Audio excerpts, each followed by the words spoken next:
Welcome to Storied Audio. Emma found the box on a rainy day, the kind of rain that made the world feel softer, quieter, almost nostalgic. She had been cleaning out her childhood bedroom, preparing the house for sale after her mother moved into a smaller apartment. Dust coated everything like a thin layer of forgotten time. The box was tucked behind old school trophies and a stack of worn-out novels. It was small, wooden, and carved with clumsy little stars. She recognized it instantly. Her time capsule. She had made it when she was 10, sealing it with tape and a dramatic flourish, declaring she would open it when I'm grown up and wise. She smiled at the memory.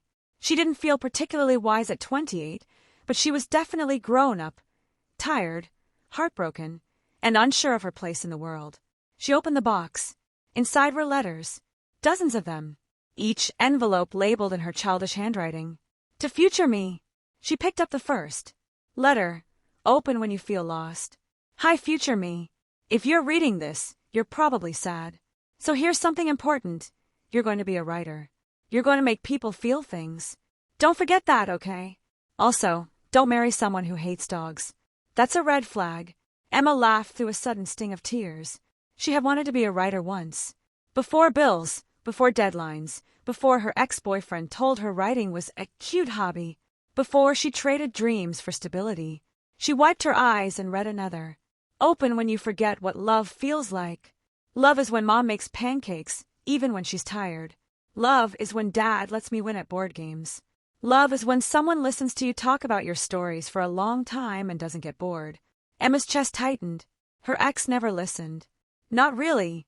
She read another. Open when you're scared. Being scared means you're about to do something brave. I hope you're brave. Future me. She closed the letter slowly.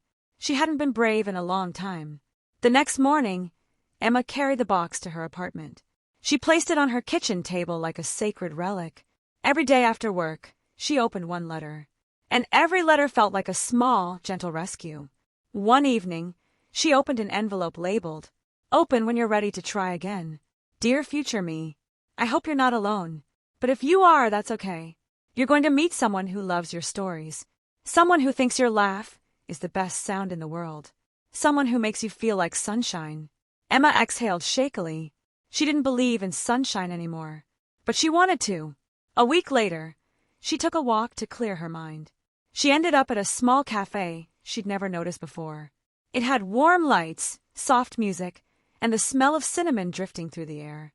She ordered tea and sat by the window with her notebook, empty for years. Are you a writer? A voice asked. She looked up. A man stood beside her table, holding a cup of coffee and wearing a shy smile. He had kind eyes, the kind that made you feel seen without trying. I used to be, she said. Used to be. He raised an eyebrow. That sounds temporary. She laughed softly. I guess I'm trying again. I'm Noah, he said, offering his hand. Emma. He nodded toward her notebook. May I sit? I promised not to interrupt the muse. She hesitated, then nodded. They talked for hours. About books, dreams, childhood memories. He listened like every word mattered. When she mentioned her time capsule letters, his eyes lit up. That's beautiful, he said.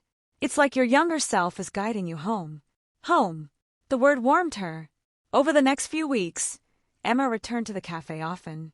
Sometimes Noah was there. Sometimes he wasn't. But when he was, they talked until the cafe closed. He never pushed, never rushed.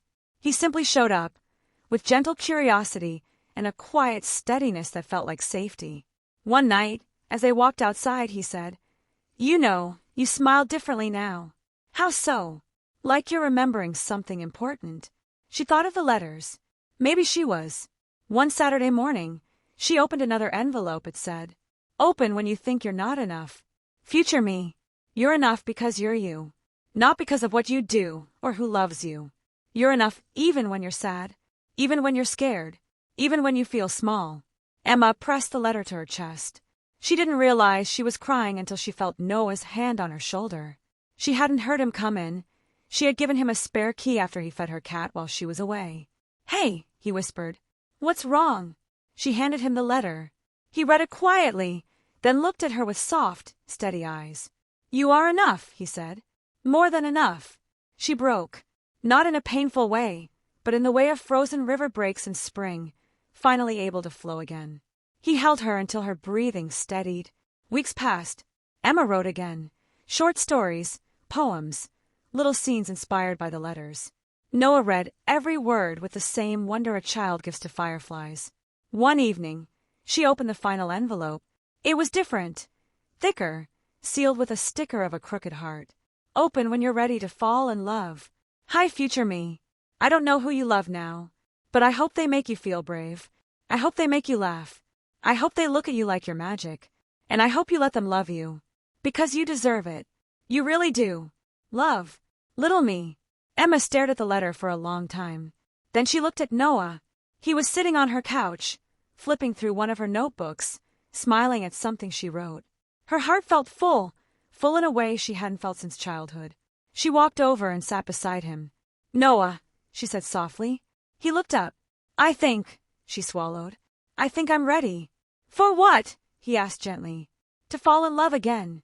His expression softened into something warm and luminous. Good, he whispered. Because I've been falling for you since the day you walked into that cafe. She laughed, a bright, unguarded sound. And when he kissed her, it felt like stepping into sunlight after years of rain. Months later, Emma placed the letters back into the wooden box. She added one more envelope, written in her adult handwriting. To future me, open when you forget how far you've come. She placed it on top and closed the lid. Her past had guided her. Her present was blooming. And her future, finally, felt like something she could look forward to. Subscribe to the channel for more audio stories.